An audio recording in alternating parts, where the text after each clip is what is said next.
राज्यातील दुष्काळी परिस्थितीचा आढावा घेण्यासाठी सार्वजनिक बांधकाम मंत्री चंद्रकांत पाटील आणि परिवहन मंत्री दिवाकर रावते यांच्यावरती जबाबदारी सोपवण्यात आलेली आहे। या दोन मंत्र्यांच्या नेतृत्वामध्ये दुष्काळी भागातील पालकमंत्री संबंधित तालुक्याचा दौरा करणार आहेत। पालकमंत्र्यांनी अहवाल सादर केल्यानंतर आढावा घेऊन दुष्काळ जाहीर करण्यात येणार आहे। सरकारच्या या निर्णयामुळे दुष्काळग्रस्त शेतकऱ्यांना आता दिलासा मिळणार आहे। इंधन दरवाढीचं कारण देत खत कंपन्यांनी खतांच्या किमतीमध्ये भरमसाठ वाढ केल्यानंतर आता महावितरण देखील वीज दरामध्ये वाढ करण्याच्या तयारीमध्ये आहे। त्यामुळे आधीच पाणी, खत, बियाणं, मजुरी यांच्या भरमसाठ खर्चानं मेटाकुटीला आलेल्या शेतकऱ्यांवरती दरवाढीची नवी कुऱ्हाड कोसळणार आहे। महावितरणनं विद्युत नियामक मंडळाकडेही 60 ते 70% वीज दरवाढीचा प्रस्ताव सादर केल्याची माहिती देखील प्राप्त होतीये। किमान आधारभूत किंमत योजनेअंतर्गत वाशिम जिल्ह्यामध्ये खरेदी करण्यात आलेल्या तूर आणि हरभऱ्याचे चुकारे अद्याप शेतकऱ्यांना मिळालेले नाहीयेत। 4000 शेतकऱ्यांची तूर हमीभावानं खरेदी करण्यात आलेली होती। त्यापैकी अनेक शेतकऱ्यांना चुकारेच मिळाले नाहीयेत। तसंच सरकारनं जाहीर केलेलं 1000 रुपयांचं अनुदान देखील आता लाल फितशाहीमध्येच आता अडकलेलं आहे। वाशिम जिल्ह्यामध्ये ऑगस्ट महिन्यामध्ये अतिवृष्टीनं बाधित झालेल्या क्षेत्रातील नुकसानीचे पंचनामे पूर्ण झालेले आहेत। एकूण 6750 हेक्टर क्षेत्रावरील पिकाचं मोठं नुकसान झालंय। नुकसानापोटी आता 4,59 लाख रुपयांचा प्रस्ताव जिल्हा प्रशासनानं वरिष्ठ स्तरावरती पाठवलेला आहे। निधी मंजूर झाल्यानंतर शेतकऱ्यांना त्वरित नुकसान भरपाई देण्यात येणार आहे।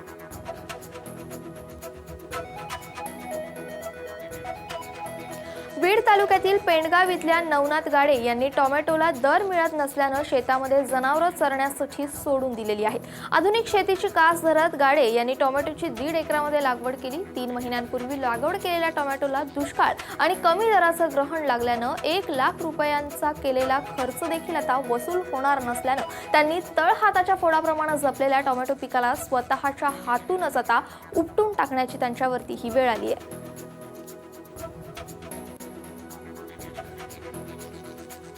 भादवी पोळा दुष्काळाच्या सावटाखाली शेतकऱ्यांनी साजरा केलेला आहे। बैलांची सजावट करताना बैलांच्या पाठीवरती मुख्यमंत्री साहेब, शेतीमालाला हमीभाव द्या, इंधन दरवाढ, शेतकरी आत्महत्या अशा लक्षवेधी सूचनांनी शेतकऱ्यांनी आपल्या भावना आणि वेदना व्यक्त केलेल्या आहेत। पोळ्यानिमित्त पुरंदर तालुक्यातील निलेश निगडे यांनी बैलांची केलेली ही आगळी वेगळी सजावट आणि पाठीवरील संदेश लक्षवेधी ठरलाय।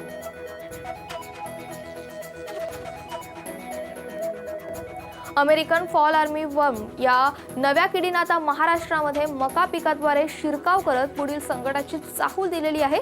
त्याहून धक्कादायक बाब म्हणजे महाराष्ट्राचे सर्वात महत्त्वाचं पीक असलेलं ऊस पिकातही या अळीनं आपला मोर्चा वळवत ऊसाची पानं फस्त करण्यास सुरुवात केली आहे। हुमणी किडीसह विविध समस्यांमुळे आधीच त्रस्त असलेल्या ऊस उत्पादकांसाठी ही आता धोक्याची मोठी घंटाच मानली जाते।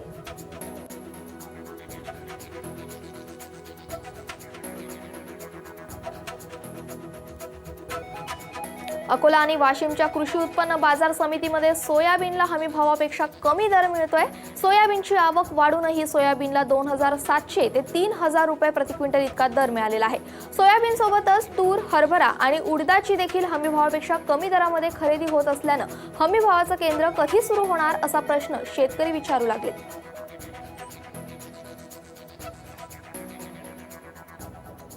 उत्तर महाराष्ट्रातील प्रतिष्ठेचा समजला जाणाऱ्या पुरुषोत्तम पुरस्काराचं वितरण नंदुरबार जिल्ह्यातील शहादा इथं भव्य सोहळ्यामध्ये वितरण करण्यात आलेलं आहे।